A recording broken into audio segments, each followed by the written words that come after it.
Security Congress 2022 presented by Infosec Foundation. I'm Ranjini and I will be your host for the day. So the festivities are finally over, but the fight against cyber evil is not yet concluded. As we know, Infosec Foundation is relentlessly working in the battlefield to counter the cyber demons. As the name suggests, Cyber Security Congress is an enterprise-level security summit which aims to gather the CISOs and cybersecurity thought leaders from the community across territories and verticals. It is a matter of great pride to see the large amount of cybersecurity leaders in the audience today. Can we have a huge round of applause for the wonderful people that have gathered here? As a context setting, Infosec Foundation is a non-profit foundation dedicated in creating mass awareness, exchange ideas among different stakeholders like government, banks, police, corporate, in order to define the best practices for industry and creating a roadmap for cybersecurity, information security, data security. We have so far 6 chapters, namely Kolkata, Mumbai, Delhi, Bangalore, Northeast and Dhaka. 2 more chapters in Dubai and Kuala Lumpur are being started very shortly. The foundation is about 6 years old and we have worked very closely with all the stakeholders in the cyber community since inception, with one mission of spreading awareness and ecosystem building.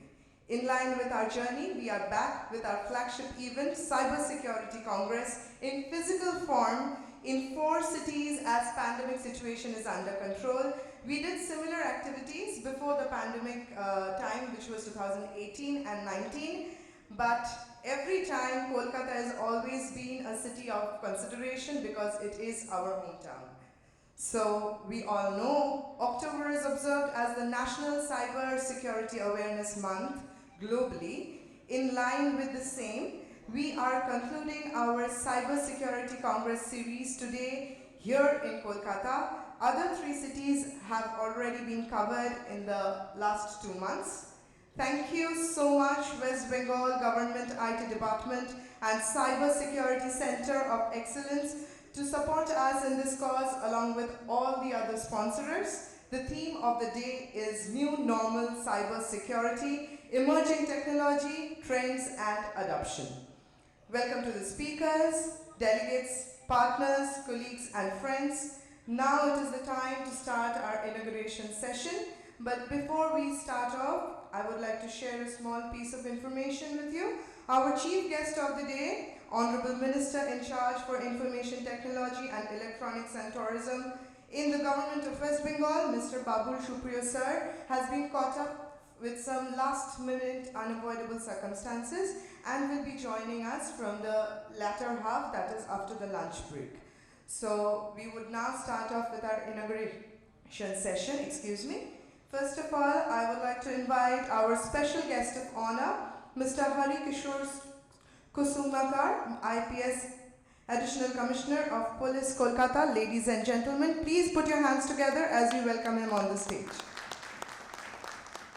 Mr. Hari Kishore Kusumakar, IPS 1998 batch, Additional Commissioner of Police, Kolkata and CISO of West Bengal Government, a BE Mechanical from Roorkee University. He holds a diploma in police management from Osmania University. He has established National Digital Crime Resource and Training Center in SVP National Police Academy in association with CDAC Hyderabad.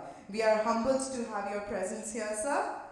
We would now like to welcome our next special guest of honor, Mr. Nick Lowe, British Deputy High Commissioner, Kolkata. A huge round of applause as we welcome him on the stage. Mr. Nick Lowe is the British Deputy High Commissioner to Kolkata. He joined office in 16th October 2019 and represents the UK in 13 Indian states of West Bengal, Bihar, Jharkhand, Orissa, Chhattisgarh, Assam, Sikkim, Meghalaya, Manipur, Mizoram, Tripura, Nagaland, Arunachal Pradesh, and the Union Territory of Andaman and Nicobar Islands. Thank you so much, sir. We would now like to invite on stage our next special guest of honor, Professor Bimal Kumar Roy, Professor Applied Statistics Unit, Indian Statistical Institute, Kolkata. A huge round of applause as we welcome him on the stage. Professor Roy is a professor, Applied Statistics Unit, Indian Statistical Institute, Kolkata. He was former director and former chairman of ISI. He was part of National Statistic Commission and a Padma Shri awardee in education. A huge round of applause for sir. So thank you so much for being a part. Now it is the time to welcome our special guest of honor, Mr. Nirupam Chaudhary, Regional Director, NASSCOM Eastern Zone. A huge round of applause as we welcome him on the stage. Mr. Chaudhary is Regional Director of NASSCOM Eastern Zone in India. He has more than 2 decades of experience in information technology and related market intelligence. He has worked on a plethora of projects on new product ideas, business planning, go-to-market initiatives and management development in companies like IDC, TCS, AMI Partners, etc. He is personally enthusiastic about spreading the potential of Eastern India as IT destination in the country and help emerging companies to grow in the region. Finally, let me request Mr. Shushovan Mukherjee, the Chairman of Infosec Foundation and CEO Prime Infosec LLP, to join the dignitaries on the dais as well. A very warm welcome, Mr. Shushovan Mukherjee, sir. Thank you so much. With all our guests present on the stage, now I will request Mr. Shushovan Mukherjee to greet our eminent dignitaries on the dais with bouquets and octorios. I would request our lovely audience to please greet it with a huge round of applause.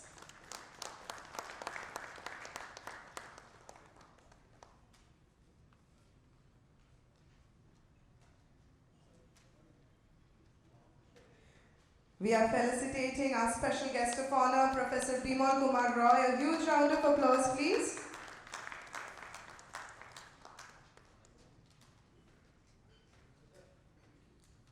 We would now like to felicitate our special guest of honor, Mr. Nick Lowe, British Deputy High Commissioner, Kolkata.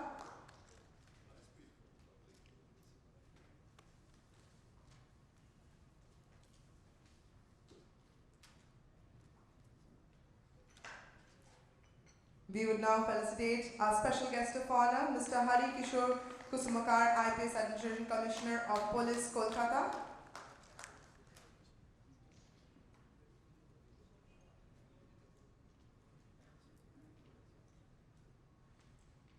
We would now like to felicitate our special guest of honor, Mr. Nirupam Chaudhary, Regional Director, NASSCOM Eastern Zone. Thank you so much. In our culture, we have a wonderful ceremony of lighting up of the lamp, where we burn out everything that is unholy, that is negative, with the hope to welcome all the positivity and happiness in our life. To do so and start off our inauguration ceremony, I would request our guests to please kindly proceed towards the lamp.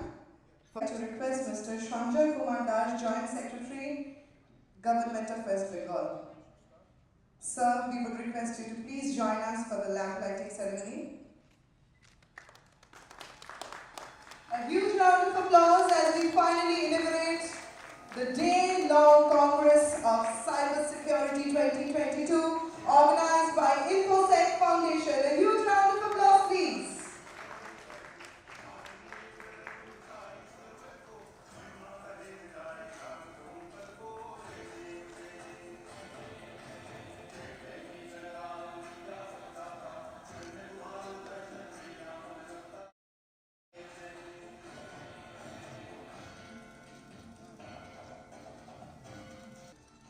The 5 elements of nature and the 5 lights of hope.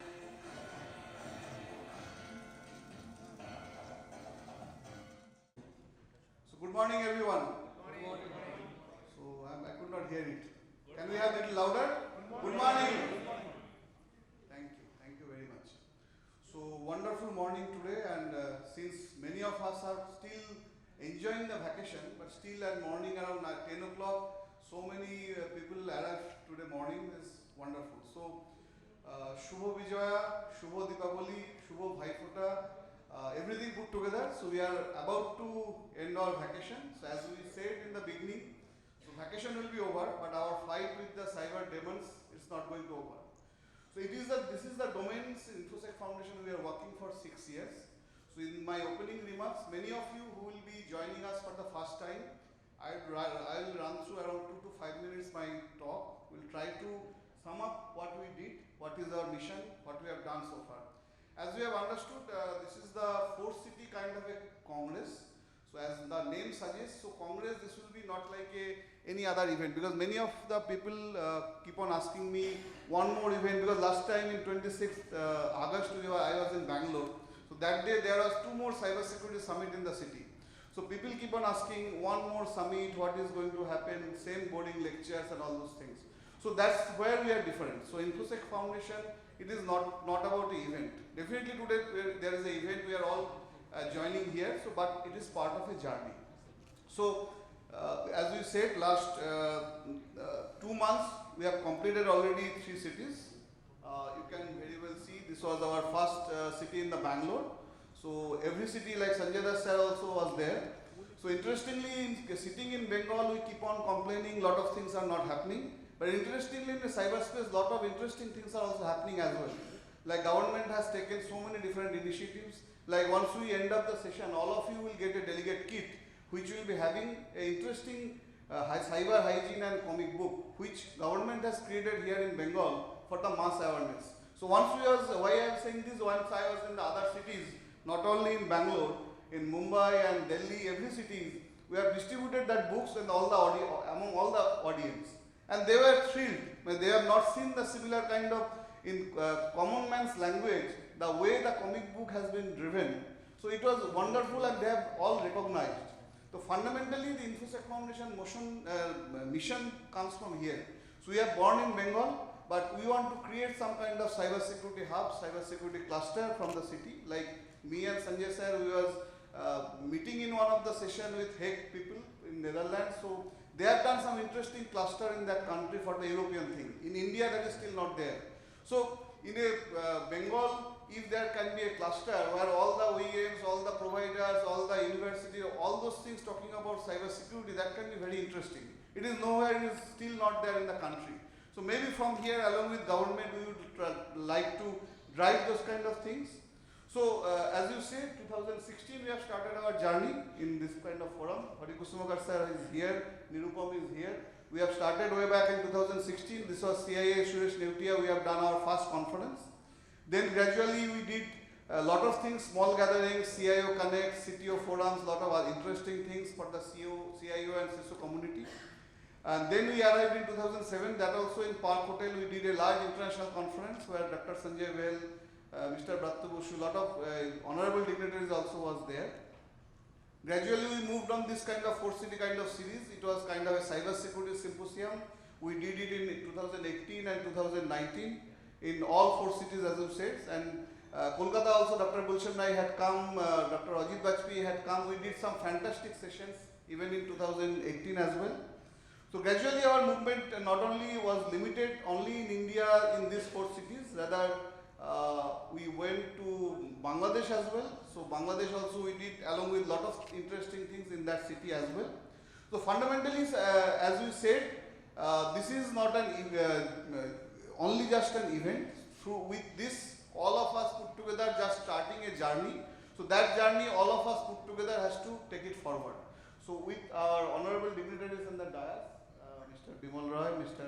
Nick, Nirupam Chaudhary, Mr. Hari Kusumakar, and all the speakers, audience, friends, and guides, and our colleagues in the hall today. So, and warm welcome to all of you once again. So, today I am not going to speak anything about cybersecurity technically, process, or nothing, because there are thought leaders in the same. So, it is request to all of you to be participative, get most of from the thought leaders or technology leaders, do participate, ask questions, and utilize the availability of the large thought leaders in the podium today. Thank you once again. With this, let us start the program. Thank you very much.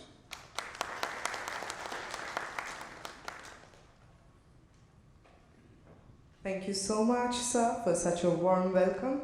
We would now like to request Mr. Nirupam Chaudhary to deliver the opening remarks. A huge round of applause as we welcome him on the podium.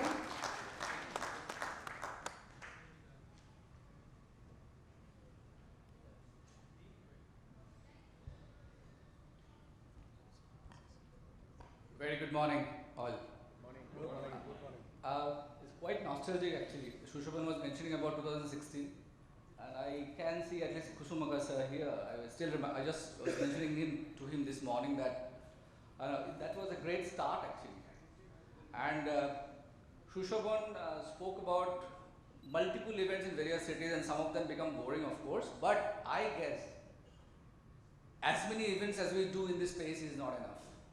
I can see Sanjoy sir in the audience here, and we know the relentless efforts that Government of West Bengal Cybersecurity Center of Excellence is being done under his leadership, and the plethora of activities we are also from NASSCOM and Data Security Council when we are part of that very happily in every way. Some of these are exploratory sessions, quick awareness sessions for guys who are not much aware of cyber security and the nuances, and some are quite in-depth, like for the audience like you, CISOs in the room and very august audience here, so who can do deep dives and basically help in confronting problems that are coming in the future.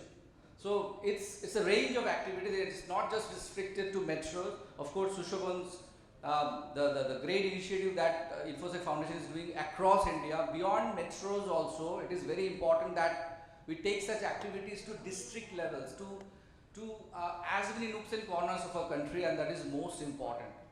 I'm sure this panel here, Kushumuka sir, Nick and Bimal sir, will all touch upon some very interesting facets, very interesting live cases that are actually happening across the globe, not just our state or the region per se. So what is most important is that, talking from the point of view of NASSCOM and DSCI, we are absolutely in partnership with initiatives like this. The Data Security Council of India, as many of you would know in this room, but for some of the benefit of others, we are absolutely working hand in hand with central government, MeitY, all state governments also, in our initiatives, not only to sensitize, but also be little proactively counter such threats, problems. We work with academia, we work with different government entities, we work with law enforcement, we work with policy makers. It is very, very important to carry this journey forward, but it cannot be done just as a single unit. So everybody needs to come together. From NASSCOM Eastern Region perspective as well, we actively run a security SIG. I can see Shomok, I can see Shushoban here, and many others who are part of the security special interest group. So we regularly try to do some interactions or the other, some CISO interactions, CIO interactions, some sessions beyond, as I mentioned, beyond metros and other places. In many of these cases, we have district IT parks also where we do such sessions and activities. So it is extremely important that we get some feedback from you, get to know from you. Let us know your feedback as to what more we should do, along with bodies like Infosec Foundation, to carry these kind of sessions forward. This particular space is absolutely most top priority in terms of criticality in our priority chart, if I talk about NASSCOM. And also, we know, it is gone beyond just enterprises. The personal level also, many people are getting duped, a lot of problems are happening. All of us know that sensitization is not enough. So across enterprise level, across individuals, it is most crucial. I'll just end with one small story. In our state, many of you would not know, there are so many very good MSNE clusters. In the times of COVID, the last harrowing time that we had last couple of years was that, touchwood, we are in a better situation. We are very glad to have everyone in this room and enjoying a live session, physical session. In our state also, there are multiple such smaller units who are doing amazing works, not only in the area of textiles, handicrafts, across the board, jute industry, talk about Shola, you see that Shola cluster, there are a lot of brilliant works being done in various places. And many of these products are needed to be, once they try to reach globally or other parts of India as well, they are using e-commerce platforms and other platforms, and many of these platforms are not secure. So my request to all of you, and many of these guys don't have funds, the per day income is very, very less. And you would be amazed to see some of the works that they do. My sincere request to all of you in this room is try to help them as much as possible. Perhaps in your capacity, take it as a CSR initiative, take it as whatever you want to do, but help them in making their platform secure, helping them to reach digitally, helping them in the digital transformation. From our point of view, we also work closely with MSME department. We have an MOU from the Bengal Summit last year, so basically we are trying to help, we are trying to work with them. This is my request to all of you as well to come together, the IT department, MSME department and all others, so that you can have these clusters. And as many of you would know, our states, these clusters and this unit is among the forerunners in the country, among the top ones. But it can actually become 5 times of what they can do right now. So this is my request to you, and I'm looking forward to excellent sessions and deliberations throughout the day. I'll be here and looking forward to interact with all of you. Have a fantastic day ahead. Thank you so much.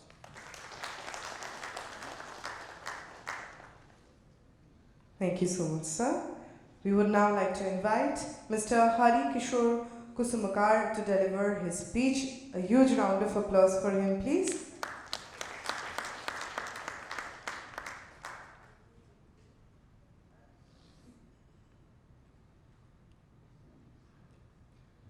A very good morning to all of you.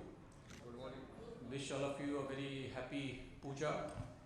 In Bengali we call it Shardiya Subheksha. I hope all of you have enjoyed the festival season. We have just started. We have many more to come.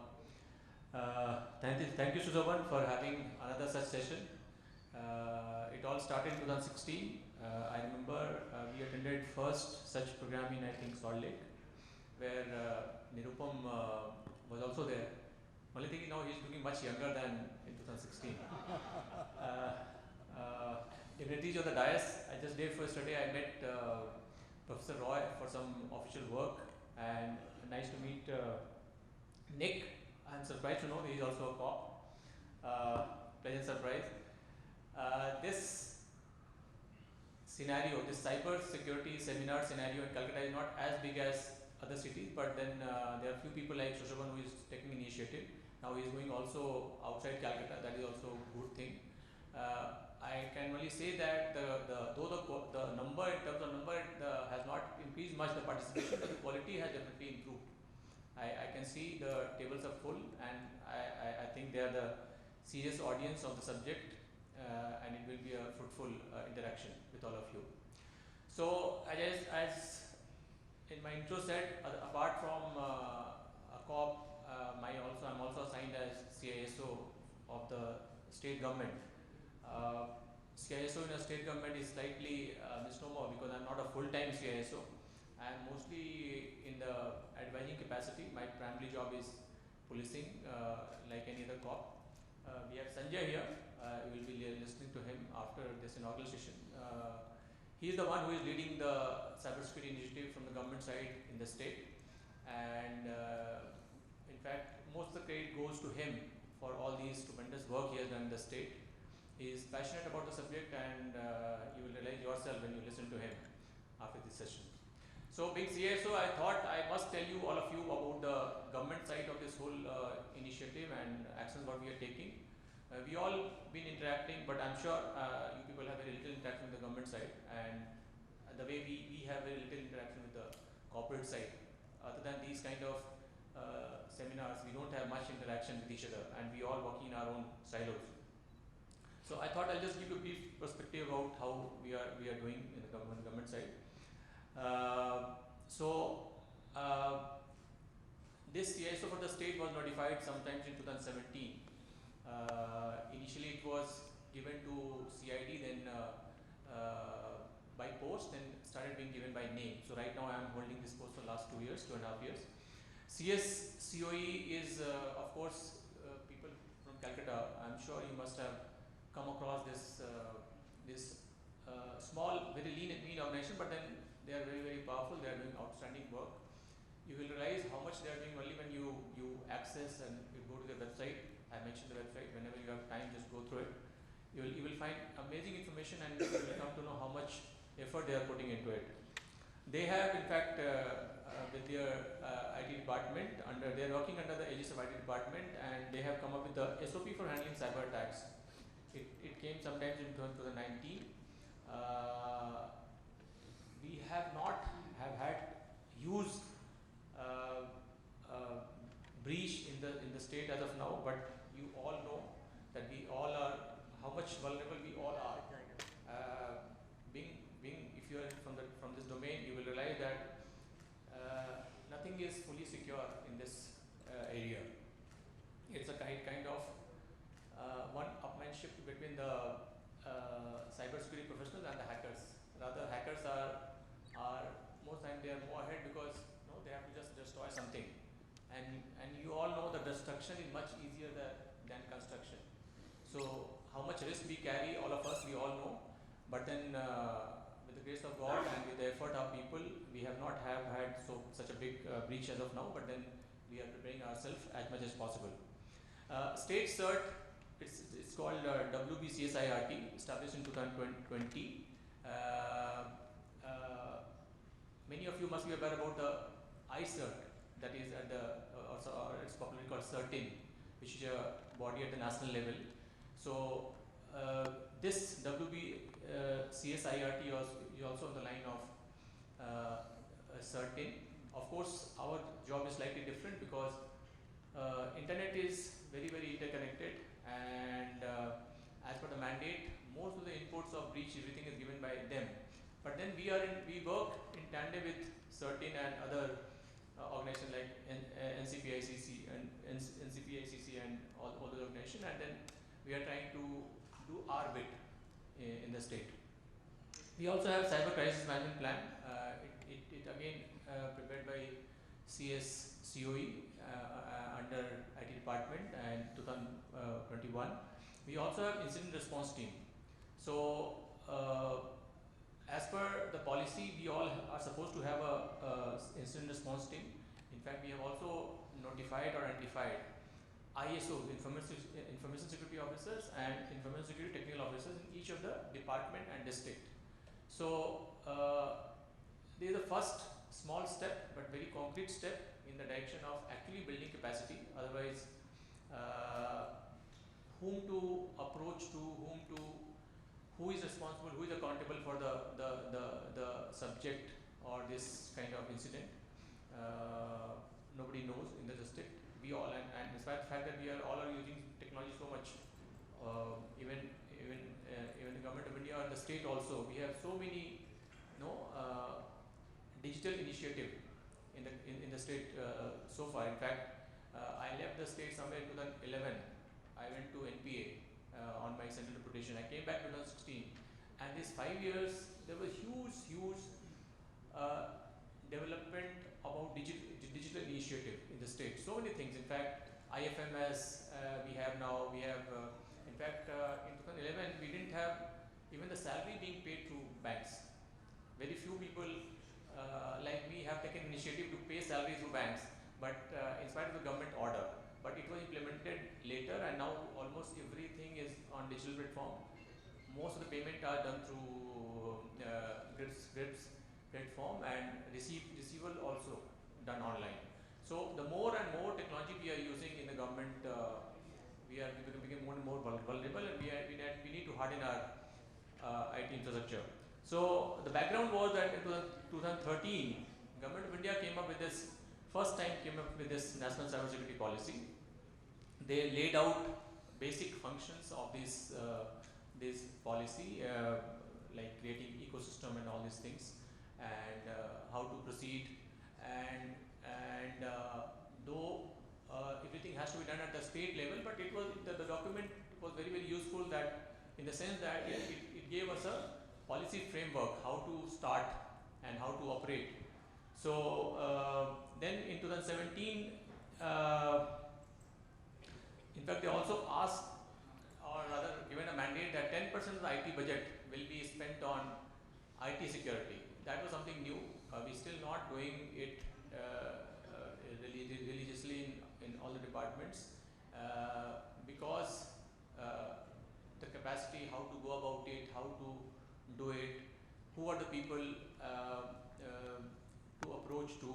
So in this sense, this group is important because we have a lot of scope of business also in this area on the government side.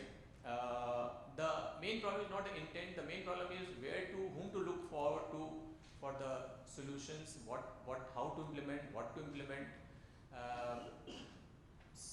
I think post product services and all those things are very, very crucial information. Otherwise, there is a lot of things which can be done on the government side and on the private sector side also. In 2017, they come up with a detailed responsibility of the CISOs, and they are very, very, so far the policy was more of a general document. In 2017, it was more of a action-oriented document, and in fact, they have given us a mandate for VAPT of all our websites and portals every quarter. And all of you are from this domain, so you may be knowing that how much effort is required for a VAPT of a website, of a portal, and then of course after this VAPT we are supposed to take the corrective measures. In the same document, they have also asked for website audit and security assessment every year. We are not able to do it, but we are working on this direction. We are actually trying to work out how to achieve this. It is easier said than done. In fact, it's a time-taking process, and then of course the cost is intensive also. They've also asked for the code review and software development life cycle audit also in the same document, and they ask CISO to monitor it. So that is my responsibility in the state right now. Information security audit of all IT systems. So this was also quite challenging task. Incident response plans to deal with cyber attacks. These are the actionable things they have given us. So we in fact, the first thing is to understand the enormity of the problem. Then only you can start taking action how to handle it. And so much things are moving on IT. All the time we and rather the people who are not from IT background, they don't understand the challenges altogether. In spite of the fact that we are using more and more IT systems, mobile devices these days. So the first thing is making yourself aware. I'm talking from the government point of view, where we have a huge workforce. We are using so many IT systems, integrated networks, databases, and at times we are not aware about the basics of cybersecurity and what precautions we need to take. So from our side, I think the biggest more than actually are rather parallel to the different actions what we are taking, we also need to undertake our huge awareness drive. We are already making effort in that direction, which I'll explain you a little later. But then still at times it's difficult to explain people, because everybody is in hurry. They don't understand the integrity of technology and all. So those challenges remains. In 2018, MeitY also directed all states to prepare cyber crisis management plan. So that also we in fact prepared in the state, and also to implement ISO 27001. So these are the mandates which given to us, and recently they have come up with the guidelines of also to how to secure LAN and the do's and don'ts for the government employee, like social media, email, what precaution we are supposed to take, email, all these things, and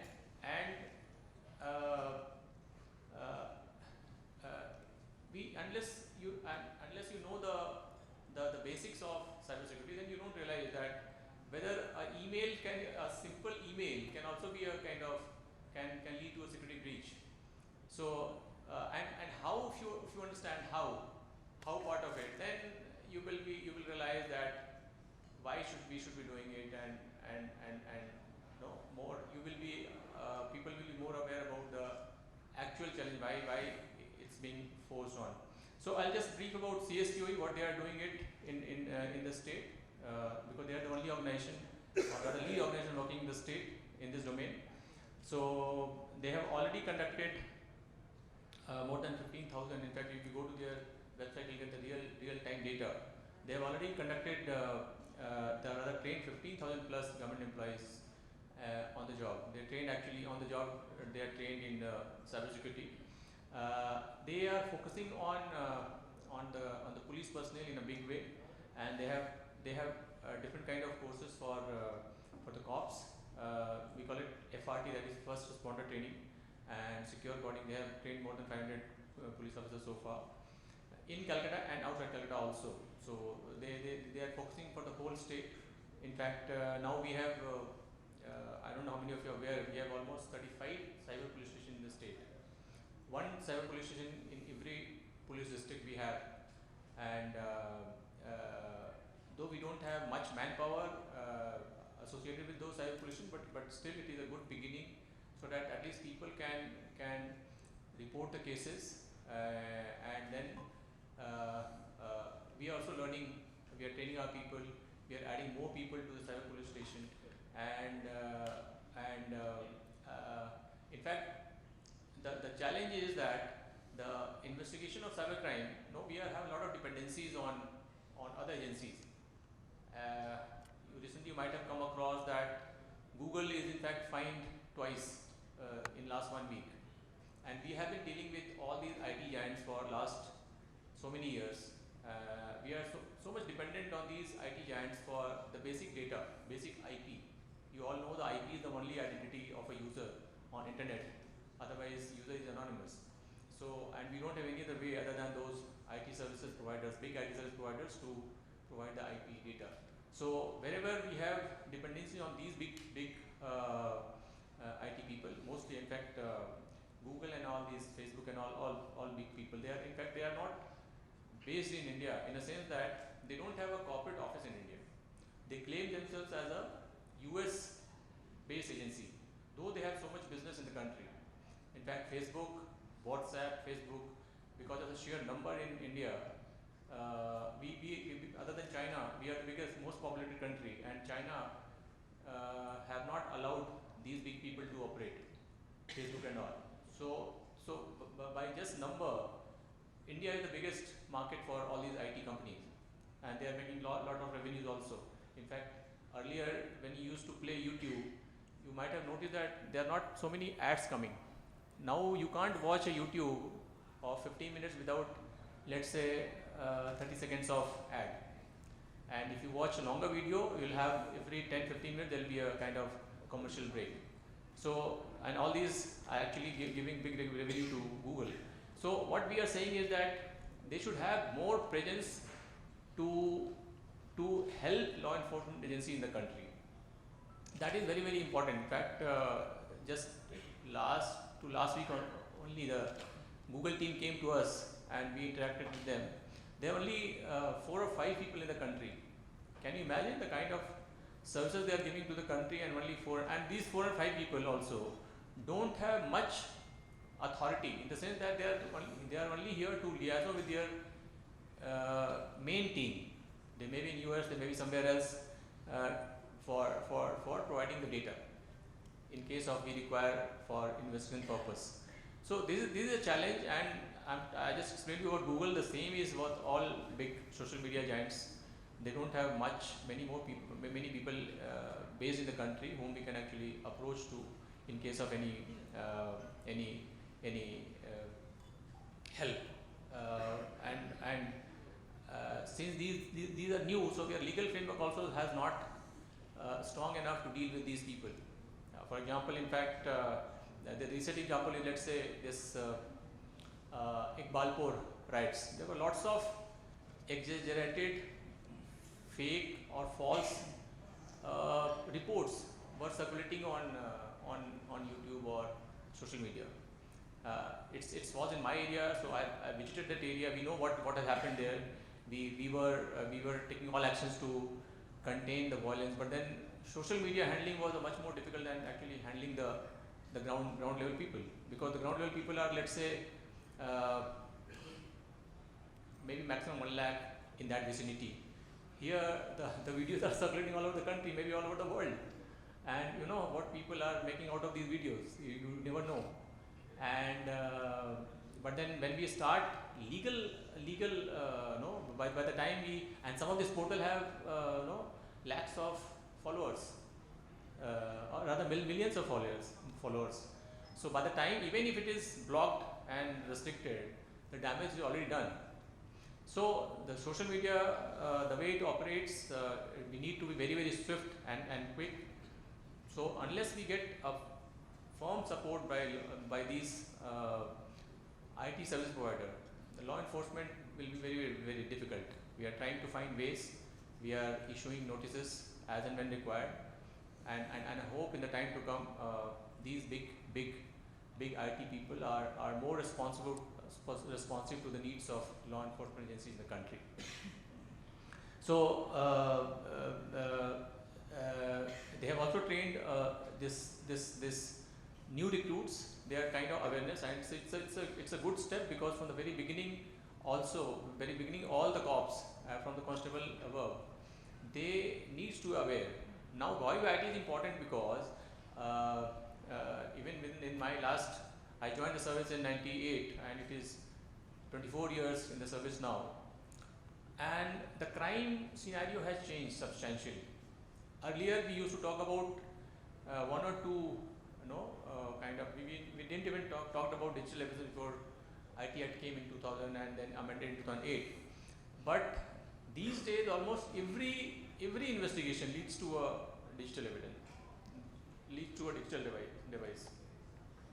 So what, other than these IT data from IT, we also need to develop our own people.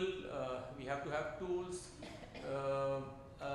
who understand and understand the digital evidence, how to collect digital evidence, how to put it digital evidence in a court of law in a convincing manner.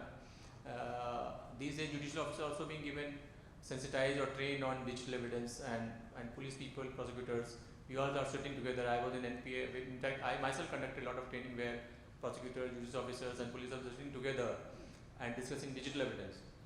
And everybody has a different perspective of the same problem, and which is very important, because if it's a legal matter, they have only the complexity of law only understood by those people who understands law or studied law. So which is very important for prosecution. So this is very important to create awareness among police personnel at all levels. And they have also conducted a lot of cyber security quizzes. In fact, wherever there is, now winters are coming, now their activity will start. Now the West Bengal has a culture of melas during winters. All the district will have some kind, or even all the sub-division will have some kind of the mela, which goes for 15-20 days. In fact, they are sending their teams to the district and to create awareness about cyber security. And of course in Kolkata also, whenever they get opportunity. In fact, by now all of you must be aware about Jamtada. After this Amazon web series, now everybody came to know about this word or place called Jamtada, which we were discussing about 10-15 years back. So and Jamtada, the criminals are in fact now you know that committing cybercrime is not a very high-tech job. Anybody can commit with a bit of training and understanding. In fact, our understanding is now a lot of petty criminals are now switching over to digital crimes, call center fraud, other kind of fraud, the banking fraud, which is so often, almost most of the elderly people, I myself keep getting a lot of messages, which I can't stop. At most time it is difficult to lead to the person, because they manage to get some fake SIM cards or SIM card on a fake identity. Sometimes they use mule account. They I mean, cheat people, and some poor people don't understand all these things, and they use their account for all these things. And now more and more such kind of news are coming in the market. In fact, right now we are bogged down with maximum kind of bank frauds. And of course now more sophisticated crimes are coming, and people are also coming up with a new kind of ideas. I'm talking about the criminals. And in fact, latest fag is the sextortion. And you won't believe how many people are getting cheated by these people. And many people even paid money also without doing anything. So these a lot of things are coming up, which for which we all need to be aware ourselves. We also starting making a mobile van with Kolkata police. We are in the process of launching it shortly.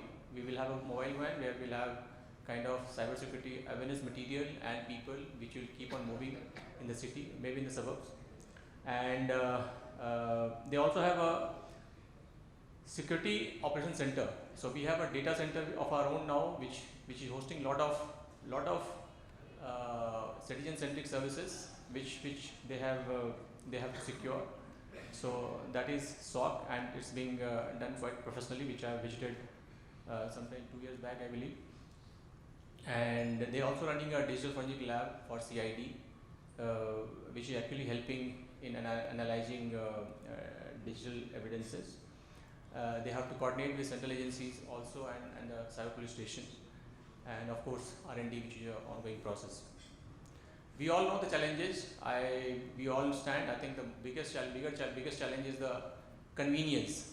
Convenience is, for example, like we are all asked to use NIC mail or .gov.in mail, which is actually doubly secured with Coverage. Now, what happens is, when you more security, it's a kind of trade-off. More security means a little inconvenience. So at times people, to avoid this inconvenience, they just start using Gmail. In fact, we have been telling people to use .gov.in mails, but then many people are using Gmail. Hope in the time to come they will understand, and we also improve NIC mail services so that people don't find any difference between the efficiency of, let's say, Gmail or NIC mail. They have state data center, and their DR sites also, which hosting so many applications. State wide area network. All the districts are connected by state wide area network. All the departments. We have regular video conferencing on that. Other than that, we also using we are ourselves using a lot of services for secure services, and of course we have SCADA. You all know about transmission lines. In fact, our traffic signals are running on SCADA systems. More than 500 traffic signals of Kolkata police running on SCADA systems. Those all are vulnerable, and we need to secure all these things. So more and more people are using mobile devices these days. We normally try to secure our desktops, but then we just can't stop people from using their own devices because of convenience. At times it requires also to work from home. In fact, post pandemic it was very, very useful. Most of us were working from home, and this habit still carrying on. People are using their mobile devices for official work. So of course we are securing the network, and then when you're using your own devices, it becomes much more challenging. So these are the small things which I wanted to discuss. I think I was short my time by a few minutes. I hope you got perspective about what we are doing in the government, and this interaction, today's workshop, becomes helps in bridging the gap between the government and the people. Thank you very much. Thank you so much, sir. We would now like to invite Mr. Nick Lowe to deliver his speech. A huge round of applause, please.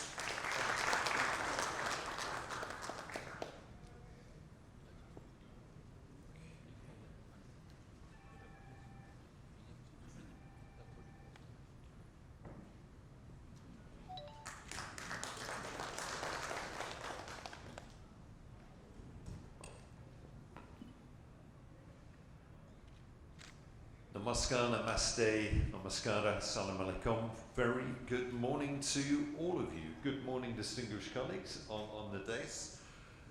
Shubhathan, let me start with a really big thank you to you because you've got some turnout today and the setting looks magnificent and none of that happens by accident. So congratulations to you and your team for making this happen. Ranjani, congratulations to you for your patience in corralling us all onto the stage. I appreciate that we weren't the best behaved audience and you had to call us 3 or 4 times to do so. And as a thank you to me from you for those nice words, can I ask you to take a photo while I speak, because digital technology is important. Thank you very much. And I do want to feature this conference on my social media. I have a not so hidden agenda. I want to build links between Kolkata, West Bengal and cybersecurity experts and institutions in my country for the benefit of both of us. Thank you. Now I'm going to give you the executive summary version of the speech. I'm going to speak about 1 minute to do so. And then those of you who wish to sit and play games on your mobile phones or whatever you wish to do, are free to do so. So 3 important points I want to make that underpins our cybersecurity. Thank you very much, Ranjani. The first is we, countries that are serious about cybersecurity need a core team of experts, and we need a strategy. Absolutely crucial we do that. This is a threat that does not stand still. Threats evolve the entire time, and defences that work in October 2022 by no means guaranteed to work in January 2023. The second thing is, and there are a couple of aspects of cybersecurity that remind me a little bit about climate change.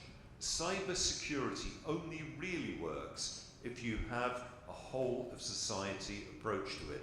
It's not something we can say, that's the job of the government, that's the job of the police, no one else needs to do anything. It's a job of business, it's a job of universities, it's a job of schools, it's a job of all of us as individual consumers and users of internet services. Exactly the same as climate change. If you leave defeating climate change to governments, we are lost. That too is a whole of society challenge. And we need industry, we need academia, we need individual consumers to step up to the challenge. The third of the 3 points I want to make to you before I go into the speech proper is that quintessentially this is a global transnational threat that does not respect national boundaries, and hence international cooperation is vitally important, and that's why I'm here talking to you this morning, because India can't do it on its own, the United Kingdom can't do it on its own, the West can't do it on its own. Those countries who are committed to the rule of law and to a free and open internet must work together to ensure that we have the benefits of the internet, and the benefits are very, very considerable, but that together we counter the threats. Right, that's a brief summary for you then. So just to recap, national centres of excellence and a strategy, whole of society approach, and working together internationally. We do those 3 things well, this is a battle we can win. So what I want to do today, and Ranjani, I had a quick look at my watch and I know that we're already running a little bit over time, so come and grab my sleeve if 5-10 minutes into this you think you should be finished now. Come and do that. Let me run through the threats that we in the United Kingdom face and how we are addressing those. And as you can imagine, since February this year, that threat landscape has changed significantly following Russia's brutal invasion of Ukraine. I appreciate India is in a different place, although I note and welcome very much the Honourable Prime Minister's repeated calls for a peaceful solution and for military action to end in Ukraine, and that is something we would very much like to see too. But since February, there has been an immense surge in hostile cyber activity from the Russian Federation, particularly towards Ukraine, but also across the whole of Europe and beyond. And that is the threat landscape that we have. I am a believer that where there are threats, there are also opportunities. And I do want to say a little bit about the growth of the cybersecurity industry in my country, which has become a major industry and which I very much want to pair with peer companies, peer researchers, peer universities here in Kolkata, in West Bengal and across northeast India. Shubhashan, inevitably your first graphic when you put it up was Bengaluru, and yeah, right. There is a kind of word association in my country that if you say tech and India, people will say Bengaluru. Kolkata has got a really strong tech offering, and it's a tech offering that I want to bring to the attention of people in my country and really bolster the links between us. We've made a great deal of progress on protecting ourselves from the risk of internet-based attacks since the launch of the United Kingdom's National Cyber Strategy. Last year alone, our experts thwarted 2.7 million online scams. That is unequivocally good news. The bad news, that's a figure from 2021. The 2021 figure was 4 times higher than in 2020. So on the one hand, we can celebrate our success. On the other hand, for every one hostile attack there was in 2020, in 2021 there were 4. My own ministry's website faces hundreds of hostile attacks every single day of the week. And we believe that that is only going to get worse. We've seen the impact this year felt across the whole of Europe, everything from disrupted access to online services, even down to things like the operation of wind farms. And this is what I mean by this whole of society approach. Every single business has to be on alert. Cybersecurity is now a key element in our national security strategy. CNI, an acronym that very few of us would have heard of 10 years ago, Critical National Infrastructure. It applies to India, it applies to my country, all around the world. We need to protect our transport networks, we need to protect our energy networks, we need to protect our utilities, like water, all of which can very easily come under threat. And the greatest cyber threat to the United Kingdom, and one now deemed severe enough to pose an acute national security threat, comes from ransomware attacks. Preparedness is essential. We've seen Ukraine's critical national infrastructure repeatedly attacked, and the key to this is preparedness. No one is going to announce that they're going to attack the UK's energy infrastructure online. No one is going to announce they're going to attack our water infrastructure. We need to be prepared in advance. And that is why the work of our National Centre of Excellence, NCSC, the National Cybersecurity Centre, is so very important. And we've been delighted to see the number of businesses, the number of universities, and yes, the number of government departments like mine that have had the benefit from the National Cybersecurity Centre's knowledge and free resources. And the work to spread that word even further goes on the whole time. We were really pleased that the National Cyber Security Centre's cyber advice for businesses was accessed over 100,000 times in the days following a piece written by Tony Danker. He's the Director General of the Confederation of British Industries. He wrote an op-ed in the Times newspaper in London that clearly hit home, and as I say, over 100,000 British companies accessed that online advice in the week after that was published. 3,000 of our schools have accessed the National Cyber Security Centre's new cyber defence tools specifically for schools in the week after they were launched. But never any room for complacency. Every member of the public has their part to play. Every company in a supply chain has their role to play. Because, like water, cyber attackers will always seek out the weakest link. We've all read, we've all heard a lot about supply chain difficulties during and following the pandemic.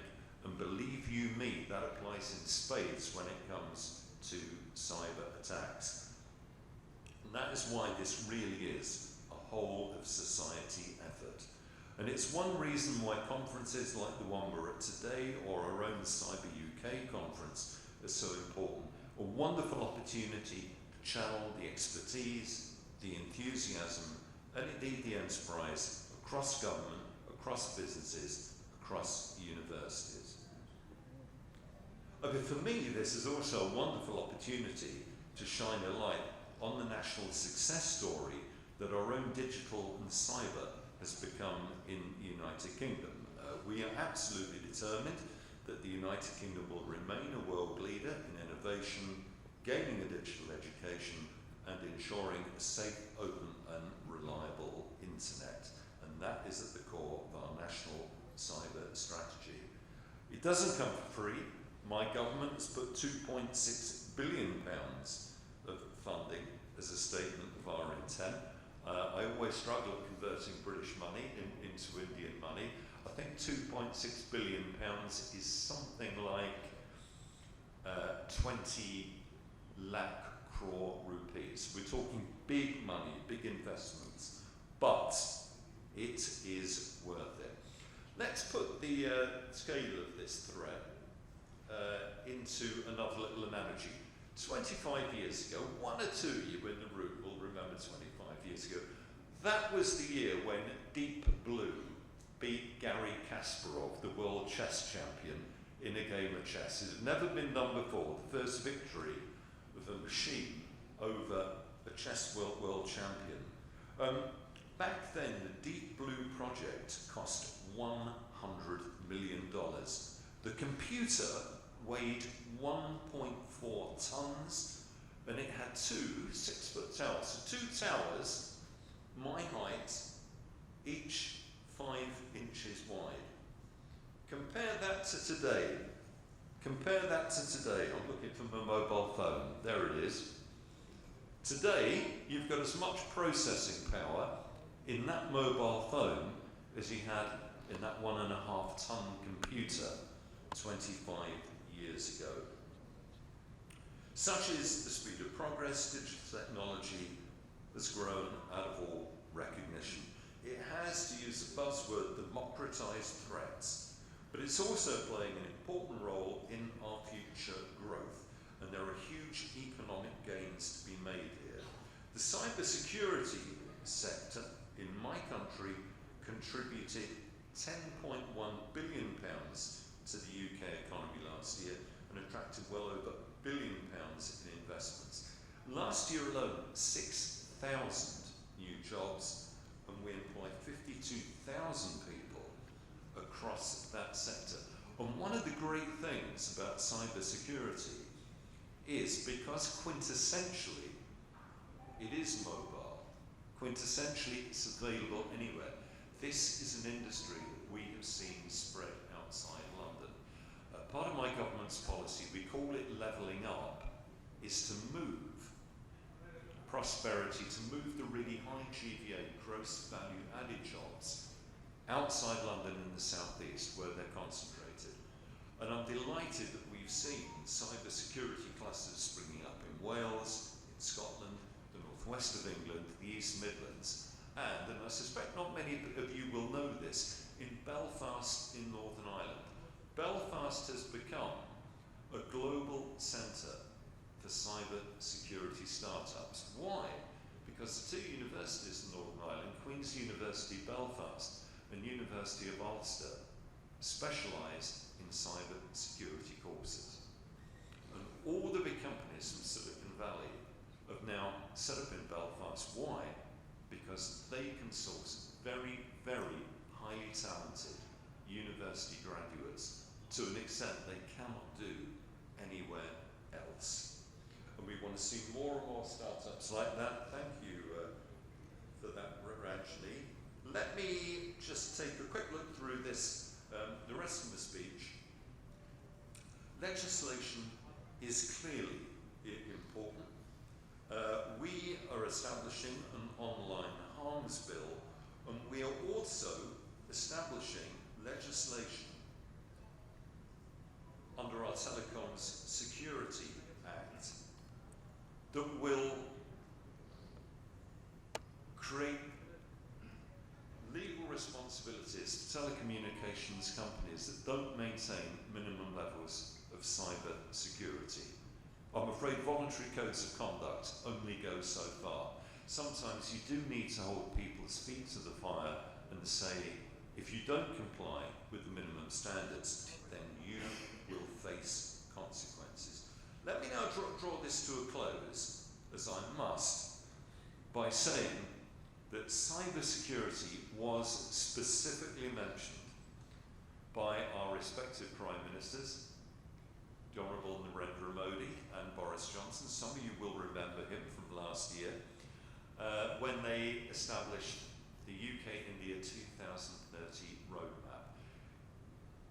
India-UK 2030 roadmap seeks to completely transform the bilateral relationship between our two countries for our mutual benefit. And there are 2 paragraphs in that purely on cyber security. I'm going to end by saying that UK and India changed the world in a way in which I think few people appreciate it. You know this. You know this. Oxford University, AstraZeneca, Serum Institute of India, the vaccine we call Chadoxi, the vaccine you call Covishield. President Macron of France didn't really like it. Maybe there was a little bit of jealousy in there. The fact is, Covishield has gone into more arms in more countries around the world than any other vaccine. It has saved hundreds of thousands of lives. India and the United Kingdom working together as a global force for good. We've done it in biotechnology, we will continue to do it in biotechnology, we're doing it on climate change. I want to make sure that we do it in cyber security. Ranjani, sorry for overrunning. Thank you all very much indeed. Do get in touch. Thank you so much, sir, for such wonderful words. Now to move forward, we would like to invite Professor Bimol Kumar Roy to deliver his speech. A huge round of applause as we welcome him, please.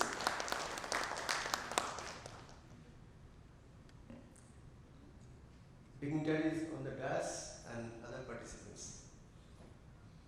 It's my privilege to talk on such an occasion on my professional topic, cybersecurity. I have been with this for the last almost 30 years, and when I started this initiative in India in 90s, I was a loner. I would say as a loner. So nobody in India would even give importance to this. What is the threat? What is the problem?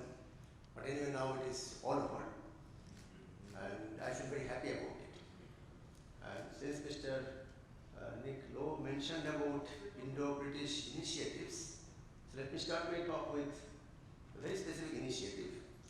that we have. In fact, I am a beneficiary of one of the initiatives that British Royal Society took to connect the scientists or professors in both the countries to do some joint collaborative work. And I'm doing a work with Warwick University. This is on electronic voting, and it's completely funded by the British Royal Society. And there are other projects, other funding opportunity by the British government. They have got many other forums and also Indo-British initiatives where both the countries take part. So what we have done, we have actually designed a protocol for voting where you could also vote from your mobile. And we have shown, as we professors do it, we try to publish a paper in a top journal, and if the journal accepts, then the methodology gets vetted. So we have shown that our method is what we say an end-to-end verifiable electronic voting system. And we just implemented it. I stay in Newtown. In this year's Durga Puja time, the Newtown, we have this Puja competitions, people vote. So this voting was done by using the protocol developed by me and my Warwick partners. And as I understand from this one, and you could just use your mobile to vote. And if anybody wants to learn how it is secured, I could probably give a seminar on what is going behind it. But this is accepted. And I think this is going to go a long way. So thanks to the British Royal Society and the UK government to support such activities. Okay, now as I have some expertise in this area, I think our first job, and I think the most difficult job, is to guess or estimate the threat perceptions. Now there are so many ways a threat could be there when you build a system. I'll tell you a few things. Even 10 years back, for all this VoIPs, voice over internet protocols, they used an encryption methodology called RC4, developed by the MIT group. It was very popular. It was running for 20 years or so. And then here in this city, at my institute, my colleague Shubhamay Moitra and his 3 students, they have completely broken it. Meaning that if you can tap this voice, okay, and in 3-4 hours time, they could actually get the actual voice decrypted without knowing the key. So I think what they discovered, this is very important to note, that when it is going on, it is not satisfying certain criteria of what we call theoretically Shannon's criteria of perfect secrecy. Now, what is Shannon's criteria of perfect secrecy? I have to be a little bit technical, that when you communicate something, ultimately it goes as a sequence of zeros and ones. Now, a very famous French mathematician cum computer scientist, Claude Shannon, told that perfect secrecy means if this sequence of zeros and ones, they are just like independent tosses of an unbiased coin. If you get head, you put 1, tail, you put 0. Now, this is the only perfect secrecy environment. Now, how do I get an unbiased coin? I have no idea. I don't know if anybody can claim that this coin is unbiased, meaning that the head and tail will have equal probability to occur. Then again, I don't know what is meant by independent toss. I know the theoretical definitions, but they are as abstract as ever. So I don't know how to make independent tosses. So the current way of generating these zeros and ones by any machine of today, they don't really fall in that category. They just try to reach there. And then I made a comment to the Indian government. I was involved with them for the last 3 years. That Mantriji, this security, again, excuse me if there are believers, and God, these are achieved only by belief, by no other means. So we can. So this is as abstract as possible. Then what we have to do? we have to see whether certain thing that is being used, how close we are to that independent process of an unbiased coin. Now I hear with also proof that if there is a quantum computer, if there is a, I don't know when it is going to come. IBM claims so many qubits a machine, but I have no idea to verify, because I have to verify with my usual machine. So how do I verify a quantum claim with my usual machine? I don't know. So if I can believe that a quantum machine is coming, then quantum machine is going to produce these bits which will be like independent of an unbiased coin, and then probably the security will be achieved. But again, it's a process, and as I say that you never underestimate your opponent. Opponent must be always Goliath, a big giant, and that's how you proceed. So we have to get threat perception, and I've seen a few perceptions. Something that is not very really well practiced, but very dangerous thing, what you call man in the middle attack. So what does it do? So suppose Mr. Lowe is going to send a message to Mr. Kushmakar. I am in the middle sitting, I tap that channel, which is not very difficult, and I change the content. So now if this is done, now this is not very well studied at this point of time, but which need to be studied. So in any cyber domain, we have to see what is the plausibility of having this man in the middle attack. So this is one very important thing. But other two things are very important. Identity management. So how do I prove? So if I am making a phone call to Mr. Lowe, how do I prove to him that this is me, nobody else? Because impersonation using technology is a very easy task. So how do I prove that myself, it is me and nobody else? This is what I call identity management, and this is going to be very important, and we are still far from the actual achievement.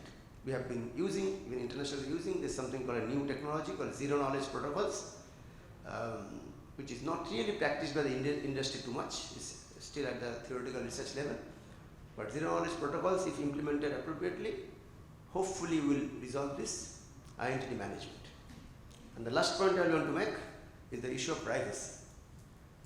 Now excuse me, Mr. Kusumakar, because if I am at the government side, I would make sure that nobody has privacy, because that's the way they would try to probably get the criminals, they would try to find the lawbreakers, because they are getting into their privacy, their communication privacy, so on and so forth.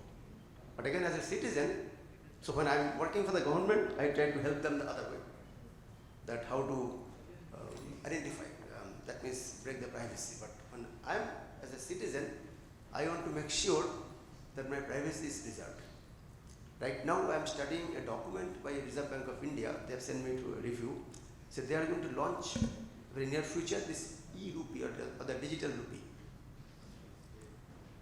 Now I know that these bitcoins, which people know these days, they, as of today, does maintain privacy.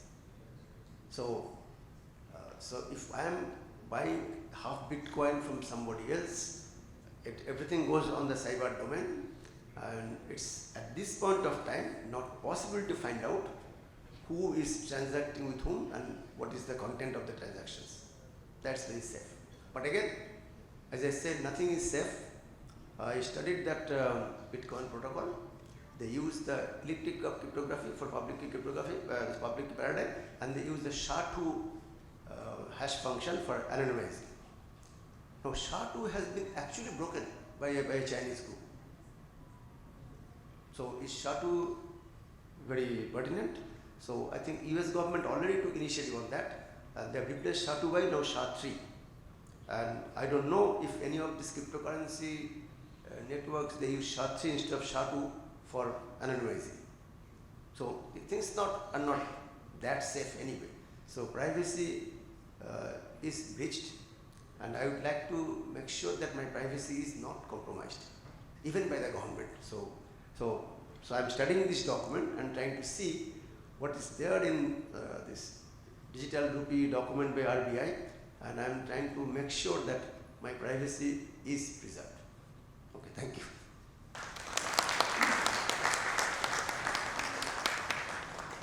Thank you so much, sir.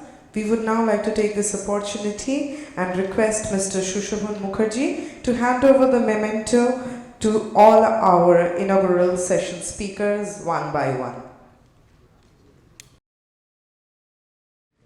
We would like to felicitate Professor Roy, and we please have a huge round of applause as we hand him the memento of today's inaugural session.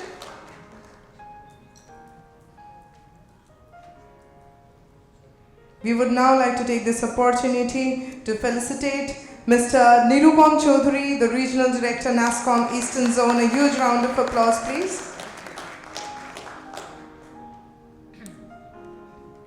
We would now like to take this opportunity to felicitate our special guest of honor, Mr. Nick Lowe, British Deputy High Commissioner, Kolkata.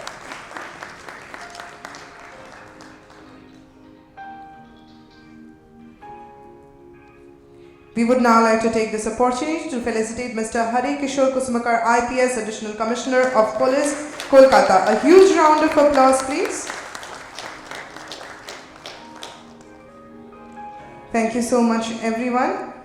We would now like to thank all our sponsors without whom this wouldn't have been possible. We would like to thank West Bengal Government IT Department, Prime Infoserve LLP, iValue, ForcePoint, JugShield, BSI, Finesse and TextB, TataTel, NASSCOM, CISO Platform, ABP, Infocom, and IEEE Comsoc, Mio Amore, Hoichoi, Turkis, Yano, and National Jute Board. A huge round of applause for all of you for coming forward and associating with us and making this a huge success.